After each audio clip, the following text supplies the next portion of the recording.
2-3 کام بتا دوں بس رمضان کے بعد پابندی سے کرنے ہیں. ایک, ہمیشہ دعاؤں کا معمول, کبھی بھی دعا چھوڑنی نہیں, ٹھیک ہے. دوسرا کام, دل لگے نہ لگے یہ اپنے اختیار میں نہیں. یہ لوگ کہتے ہیں دل نہیں لگ رہا, ابے بھائی تو مانگ لے, اس کی برکتیں آپ دیکھو گے انشاءاللہ. دوسرا کام, تلاوت کا ناغہ نہ ہو بھائی. جتنی خواتین بیان سن رہی ہیں, مرد بھی, روزانہ پابندی کے ساتھ قرآن کھولنا ایک دفعہ. یہ جو ایک دفعہ بند ہوتا ہے پھر رمضان میں جا کے نکلتا ہے, یہ قرآن کے ساتھ بے انصاف. کبھی کبھار جو حافظ ہیں ان کو تو اللہ نے بڑی سہولت دی ہے, 15 منٹ پڑھ لو, آدھا گھنٹہ پڑھ لو, تھوڑا پڑھ لو لیکن پابندی کے ساتھ. کوشش کریں گے کہ نہیں کریں گے گھروں میں بھی. اور تیسرا کام, تسبیحات. اللہ کا نام ہے نا اس میں. دیکھو لا الہ الا اللہ اس وقت نکلا نا جب جہاز ہچکولے کھانے لگا, تو ابھی کوئی بھی ہچکولے نہیں کھا رہا, ابھی نہ کوئی اللہ الحمدللہ کچھ بھی نہیں ہو رہا. تو ابھی لا الہ الا اللہ صبح 100 دفعہ, شام کو 100 دفعہ. تیسرا کلمہ پڑھ لیا, سبحان اللہ والحمدللہ ولا الہ الا اللہ واللہ اکبر. یہ تیسرا کلمہ اللہ کو اتنا محبوب ہے. حدیث میں آتا ہے سورج جن چیزوں پہ طلوع ہوتا ہے, جتنی چیزیں ہیں ان سے زیادہ محبوب اللہ کو یہ کلمہ ہے. تو صبح 100 دفعہ تسبیحات میں رکھنے سے فائدہ یہ ہوتا ہے کہ یاد رہتا ہے انسان. آج کل تو بڑی خوبصورت تسبیحات آ رہی ہیں, بڑی ٹیکنیک, ان کو دیکھ کے انسان کا تسبیح پڑھنے کا دل چاہتا ہے. اور اس میں دھوکے بھی ہوتے ہیں. میں نے منگوایا تھا انٹرنیٹ پہ نا, تو ڈبہ آ گیا تھا اس میں تسبیح نہیں. یہ بھی ہو رہا ہے, خالی ڈبہ. تو انٹرنیٹ پہ بڑے دھوکے ہوتے ہیں. تو 100 دفعہ صبح تیسرا کلمہ, تیسرا نہیں تو چوتھا کلمہ بھی ٹھیک ہے, لا الہ الا اللہ وحدہ لا شریک لہ لہ الملک ولہ الحمد وہو علی کل شیء قدیر. ابھی کوئی جہاز ہچکولے نہیں کھا رہا ہے. 100 دفعہ صبح یہ پڑھ لو, 100 دفعہ شام کو یہ پڑھ لو, بیٹھ کے پڑھ لو, چلتے پھرتے پڑھ لو. یہ کلمہ اللہ کو اتنا محبوب کہ آپ صلی اللہ علیہ وسلم نے فرمایا جس نے 100 دفعہ یہ کلمہ صبح پڑھا اس سے زیادہ نیکیاں کوئی شخص اپنے اعمال میں جمع نہیں کر سکتا سارا دن, سوائے اس کے جو اس سے بھی زیادہ مرتبہ پڑھے. تو بہت یہ اللہ کو محبوب کلام ہے. کتنا پیارا, لا الہ الا اللہ, اللہ کے سوا کوئی عبادت کے لائق نہیں ہے. وحدہ, تنہا ہے. لا شریک لہ, اس کے ساتھ کوئی شریک نہیں ہے. لہ الملک, اسی کی بادشاہی. ولہ الحمد, وہی قابل تعریف. وہو علی کل شیء قدیر. اور یحیی و یمیت بھی درمیان میں لگا سکتے ہیں, اور وہ ہر چیز پر قدرت رکھتا ہے. یحیی و یمیت, وہی موت دیتا ہے وہی حیات. اللہ کو یہ کلمات اتنے محبوب کیوں ہیں؟ آپ کہیں گے اس میں کون سا ایسا قربانی ہے؟ اصل میں دنیا میں ہر چیز کا تذکرہ کیا جا رہا ہے جس سے انسان کا مفاد. اگر لوگ کسی ذات کو سب سے زیادہ بھولیں تو کس کو؟ اللہ.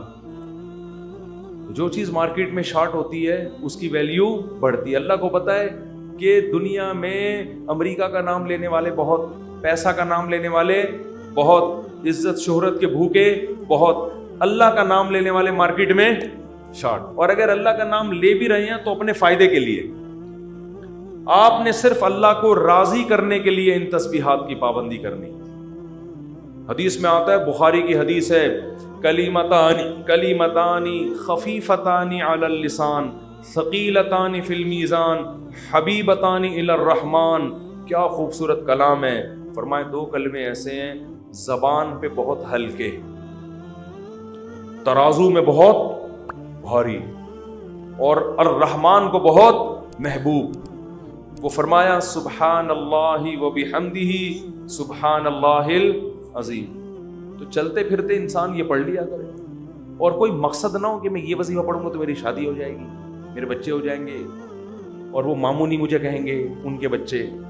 یہ چکروں میں نہ پڑھیں. اللہ کو, اللہ کا نام لیں اللہ کو خوش کرنے کے لیے. اللہ کو اللہ کا نام لینے والے لوگ پسند ہیں. اور میں گارنٹی کے ساتھ لکھ کے دے دوں آپ کو, اس سے جو دل میں سکون ملے گا وہ سکون آپ کو کسی نفسیاتی ڈاکٹر کی کاؤنسلنگ سے اور کسی سائیکولوجسٹ کی کاؤنسلنگ سے نہیں ملے گا. آپ کو ایسا سکون ملے گا. آپ یہ پابندی تو کریں لیکن سکون کے چکر میں نہیں کریں, یہ پھر نہیں ملے گا سکون. اگر آپ نے ٹرائی کیا نا کہ میں اللہ کا نام لے کے دیکھتا ہوں سکون مل رہا ہے کہ نہیں مل رہا, پھر نہیں ملے گا. یہ تو ایک ویسے ہی اللہ کی طرف سے سہولت ہے. تو روزانہ خواتین بھی مرد بھی صبح و شام کم سے کم 100 مرتبہ تیسرا یا چوتھا کلمہ صبح اور 100 مرتبہ. یہ میں بہت ہلکا پیکج دے رہا ہوں, اس سے آگے تو پھر یہ تو کم سے کم ہے. تو یہ معمول بنانا ہے, کریں گے کہ نہیں کریں گے؟ تو اور یہ جو اعتکاف والے بیٹھے ہیں نا, یہ ابھی مسجد سے جب شارٹ ہوں گے تو اگلے سال پہچان میں بھی نہیں آ رہا ہوتا کہ یہ کون ہے, کہاں سے آیا, کدھر ہے, حالانکہ قریبی محلے میں رہ رہا ہو. ایسا نماز سے بھاگتے ہیں جیسے ان کو احساس ہو گیا کہ ہم نے جو 10 دن مسجد میں نماز پڑھی تھی وہ صحیح کام نہیں کیا تھا ہم نے, تبھی تو ایسا بھاگا ہے کہ مارکیٹ سے بالکل ہی شارٹ ہو گیا. بعض دفعہ کوئی کام کر کے دیکھتا ہے انسان تو کہتا ہے ٹرائی کیا, مزہ نہیں آیا, اب نہیں آنا. ایسا نہ کرو میرے بھائی. آپ کو 10 دن اللہ نے مسجد میں بٹھایا, آپ نے تکبیر اولیٰ سے نماز پڑھی, تراویح پڑھی, تو اب آپ کو اس کم از کم نماز ہی کو کنٹرول کر لو پورے سال. اکثر گناہگاروں کو توبہ اعتکاف میں نصیب ہوتی ہے, اکثر لوگ میں نے دیکھے. تو آپ اس توبہ پر قائم رہیں, مسجد سے تعلق بولو بھائی برقرار رکھیں, اور قرآن کی روزانہ تلاوت کا معمول ہو, اور ذکر کا معمول, دعا کا معمول.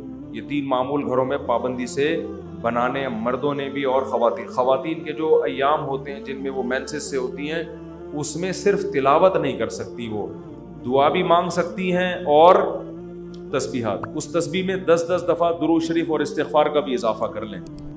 جب 100 دفعہ تیسرا کلمہ ہوگا نا, اس سے پہلے 10 دفعہ درود شریف اور 10 دفعہ استغفار.